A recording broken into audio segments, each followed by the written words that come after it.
مگر حرکت کو ظاہر نہیں کریں گے۔ تو بہت یہ جو آخری قاعدہ ہم پڑھ رہے ہیں مشدد حرف والا، یہ بہت زیادہ اہمیت کا حامل ہے کہ اگر تشدید، جیسا کہ ہم نے پڑھا ہوا ہے کہ حروف قلقلہ مشدد ہوں تو ان کو جماؤں کے ساتھ پڑھیں گے، تو ہم نے وقف کی صورت میں اگر حروف قلقلہ آ رہے ہیں اور مشدد ہیں، ہم نے صرف ان کی حرکت کو نہیں پڑھنا، وہاں پر جماؤ بھی کرنا ہے۔ ہم نے پڑھا ہوا ہے کہ نون مشدد اور میم مشدد میں غنہ کرنا ہے، تو وقف کی صورت میں ہم نے ان کی حرکت کو ظاہر نہیں کرنا، لیکن نون مشدد اور میم مشدد میں ہم نے غنہ بھی کرنا ہے۔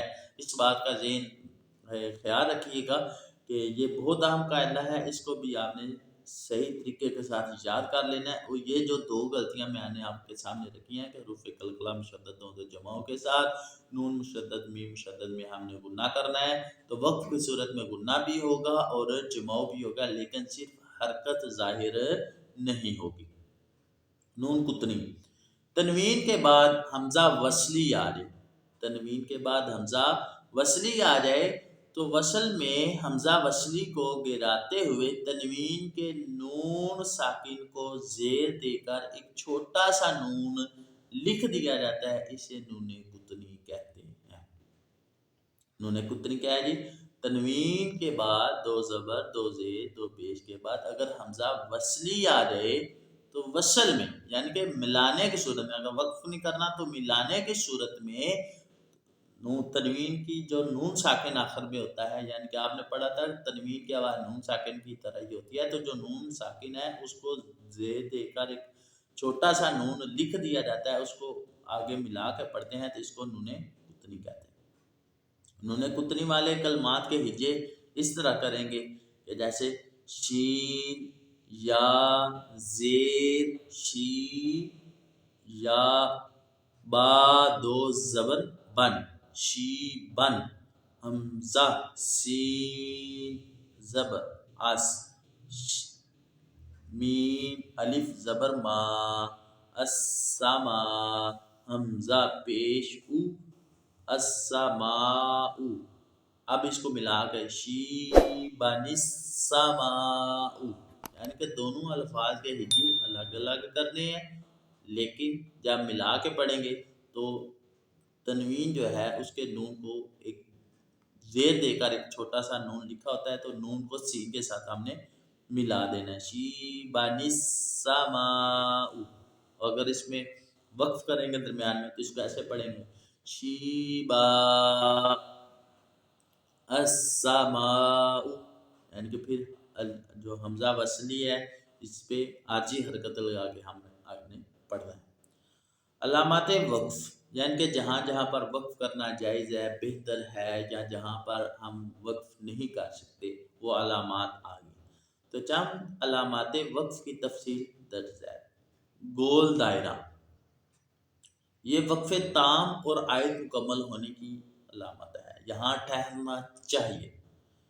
گول دائرہ لکھا ہوتا ہے اور اس کے اندر گنتی لکھی ہوتی ہے، عربی الفاظ میں گنتی ہوتی ہے، عربی گنتی ہوتی ہے، تو آپ نے یہ ذہن میں رکھنا ہے کہ جہاں پر گول دائرہ آ جائے، یہاں پر آیت مکمل ہو رہی ہے اور وہاں پر آیت نمبر بھی لکھا ہوتا ہے کہ یہ اس صورت میں فلاں نمبر پہ یہ آیت لکھی ہوئی ہے، تو اس کو آیت مکمل ہونے کی بھی علامت ہے۔ وقف تام یعنی کہ مکمل وقف ہونے کی علامت ہے، تو یہاں پر ٹھہرنا چاہیے، ٹھہر لیں گے تو اچھا ہے۔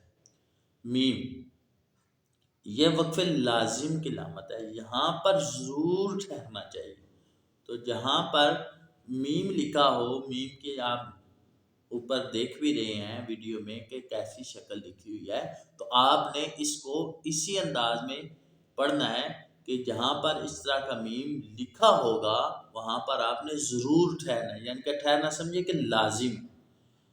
تو وقف مطلق کی علامت ہے، تو یہاں پر ٹھہرنا بہتر ہے۔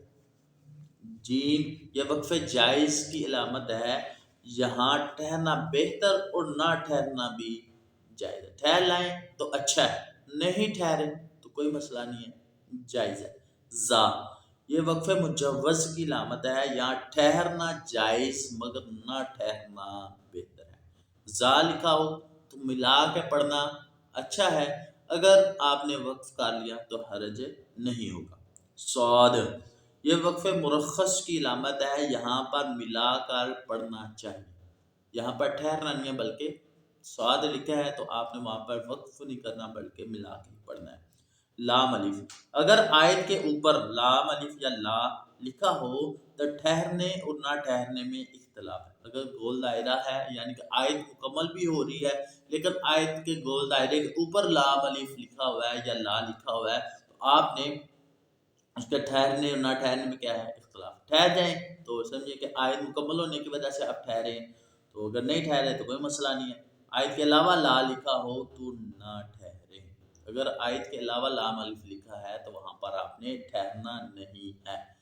اعادہ وقف کرنے کے بعد پیچھے سے ملا کر پڑھنے کو اعادہ کہتے ہیں۔ اگر آپ کا مثال کے طور پر سانس ٹوٹ رہا ہے، وہاں پر لامات وقف کوئی موجود نہیں ہے یا وہاں پر صاد یا لام الف موجود ہے تو آپ نے وہاں پر اعادہ کرنا ہے۔ اعادہ کسے کہتے ہیں؟ وقف کرنے کے بعد پیچھے سے ملا کر پڑھنے کو اعادہ کہتے ہیں۔ تو اعادہ تک ہمارے آج سبق نمبر 21 کے قواعد مکمل ہو گئے ہیں۔ تو آپ نے ان قواعد کو زبانی اچھے انداز میں یاد کر لینا ہے اور اچھے انداز میں یاد کر کے ایک دوسرے کو سنا بھی دیا کریں تاکہ آپ کو یہ قواعد بھول نہ جائیں۔ تو ہمیں اپنی دعاؤں کے ساتھ اجازت دیجیے۔ والسلام۔